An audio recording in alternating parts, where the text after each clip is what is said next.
All right, I'm going to talk about public versus private ownership. And when I say ownership, I'm referring to ownership of the means of production, right? So I'm kind of speaking in an economic sense here. So oftentimes people will equate public ownership to a government, right? So if a government is distributing the means of production, we refer to that as public ownership, right? And to the contrary, if a free market is distributing the means of production, we refer to that as private ownership. Now, ultimately, though, we have to understand something, and it is that the public is creating that means of production. It's not the owner that creates the means of production. It's not the owner that creates the value. It's not the government that creates the value. It is labor that creates the value. So, labor. So basically, what I'm saying here is that public and private ownership are just two ways to label the labor, right? So, labor creates the means of production. That means, from a logical standpoint, labor owns the means of production.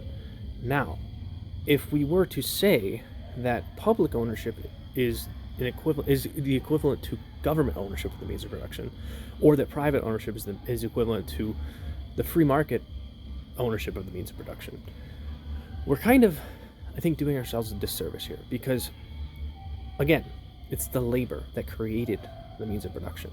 So, if we were being honest with ourselves, the public owns the means of production. That being said, the public doesn't need a government to distribute those means of production.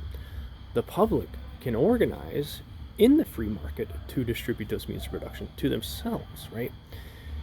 Likewise, a government may kind of back up the oligarchs in a certain economy, right? So the government may serve the oligarchs and effectively support private ownership of the means of production.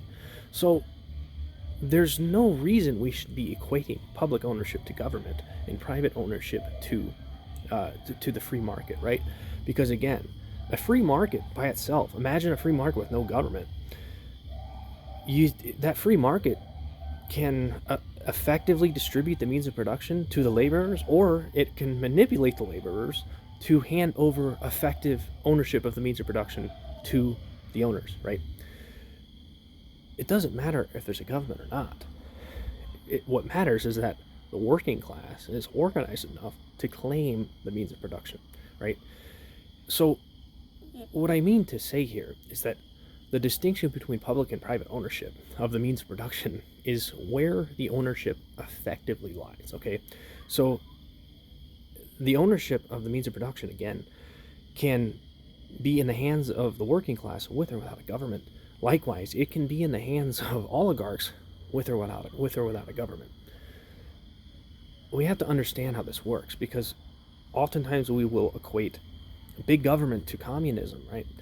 And well, that brings up in the whole communism versus capitalism debate, and then we get attached emotionally to either communism or capitalism, right? But in truth, again, it's the labor that we're talking about. The working class predominantly produces that labor, and because they produce that labor, they should, in theory, predominantly own the means of production, right? But if we give the means of production over to the government, or we give it to the oligarchs who control that government, or the oligarchs who manipulate the working class, then we're down shit's creek as the working class, right? The point here is like what I can say is this: is that like the degree to which the means of production are evenly distributed determines the degree of public ownership, and likewise, the degree to which the means of production are unevenly distributed determines the degree of private ownership, right? So, again, we get attached to communism versus capitalism.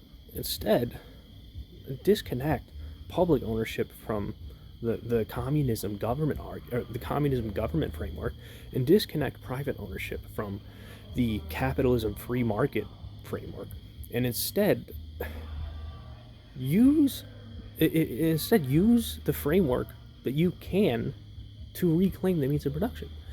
So if you live in a capitalistic economy, use the labor movements, the worker cooperatives, the nonprofits, the unions build those labor movements and reclaim the means of production.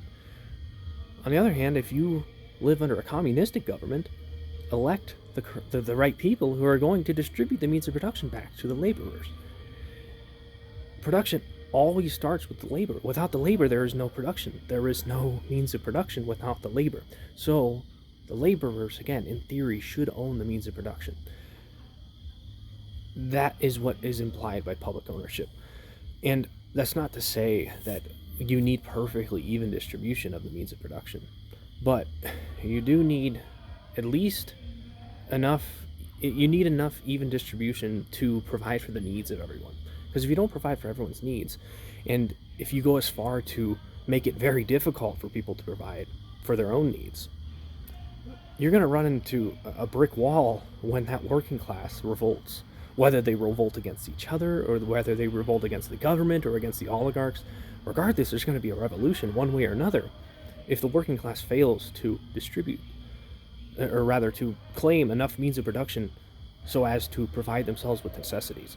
So you can blame the oligarchs, you can blame some powerful government for basically exploiting the labor, or you can blame yourself as part of the working class for failing to organize. It's just kind of two different perspectives, right? It's as much the working class's fault for not organizing as it is the oligarch's fault for exploiting you, right? Exploitation requires a lack of organization among the working class, and a lack of organization among the working class likewise opens up the opportunity for exploitation.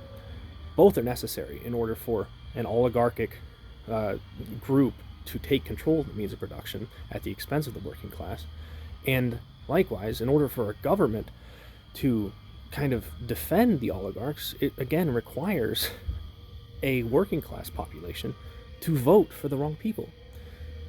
So don't blame the oligarchs, don't blame the rich people, don't blame the government, don't blame the working class.